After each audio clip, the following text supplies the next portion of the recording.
Le label MSC est le label le plus connu au niveau international sur la pêche durable. Pour nous, ça correspond, si vous voulez, à une volonté de l'entreprise de maîtriser la pêche, et notamment la pêche bretonne qui nous approvisionne en grande partie, sachant que nous sommes basés à Douarnenez depuis 1853 et que notre entreprise souhaite y rester encore quelques centaines d'années. Donc la pêche durable est pour nous un enjeu majeur, mais pas que, je dirais, en termes de stock, aussi au niveau de la qualité, puisque à partir du moment où on maîtrise mieux la ressource et notamment les techniques de pêche, on influe, en ce qui concerne la sardine, sur la qualité du poisson. Et un des points importants, c'est de pêcher des quantités de poissons un petit peu plus petites. Et à partir de ce moment-là, on va mieux respecter la qualité du poisson, on va mieux pouvoir le travailler plus vite. Et donc nous aurons un poisson de qualité, ce qui va tout à fait dans l'aspect, je dirais, premium de notre marque.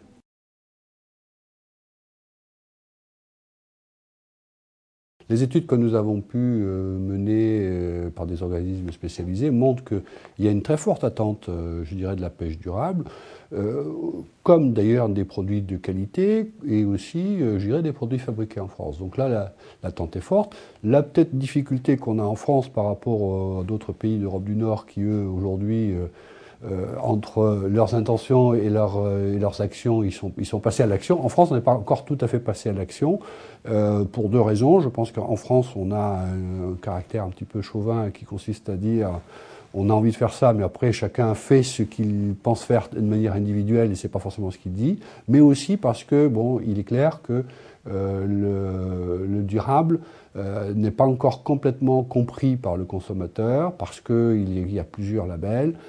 Il n'y a pas forcément eu beaucoup de communication de fait autour, je dirais, de la réalité. Autant on parle de Grenelle, autant on parle de ça, mais qu'en est-il je dirais, de concret dans le poisson? Ça, il y a encore beaucoup de travail. On a commencé avec d'autres entreprises dans le poisson et avec MSC à intéresser les distributeurs. Donc il y a quelques enseignes, maintenant ça fait 3 ans qu'on travaille sur le sujet. Première année, il n'y avait qu'une seule enseigne, mais il y a plusieurs enseignes qui sont intéressées. Et nous, dans notre communication, je dirais, télévisuelle que nous faisons, notre campagne annuelle, on a rajouté cette année un petit tag en fin de notre communication pour parler de ce sujet.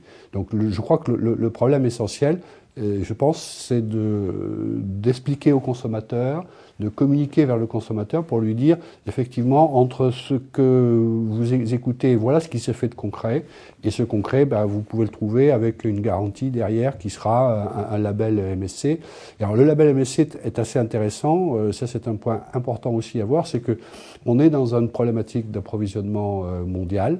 Notamment, je dirais, pour le thon blanc où la pêche sur les côtes françaises est extrêmement faible. La sardine, c'est moins le cas, mais malgré tout, on n'arrive pas à approvisionner uniquement avec de la pêche française. Et on a besoin d'avoir, je dirais, un organisme qui a une visibilité au niveau international et qui puisse permettre de dire que le poisson soit pêché en Europe, qu'il soit pêché au Pacifique ou qu'il soit pêché je dirais, dans les eaux de l'océan Indien, que ce poisson, je dirais, répond à un cahier des charges extrêmement strict et que ce cahier des charges, ils ont fait tout ce qu'il fallait avec des organismes extérieurs indépendants pour vérifier que je dirais, les pêcheries respectent leurs engagements. Et ça, c'est très important pour nous parce que à ce moment-là, on peut proposer aux consommateurs quelque chose qui, je dirais, a une certaine tenue dans le temps, parce que c'est très compliqué aussi d'expliquer aux consommateurs qu'une fois on va mettre un label d'un sachet, après un autre, etc. Il faut que pour que la pêche durable soit visible et que le consommateur comprenne, je pense qu'il faut une certaine, là aussi, durabilité dans le discours et dans les efforts.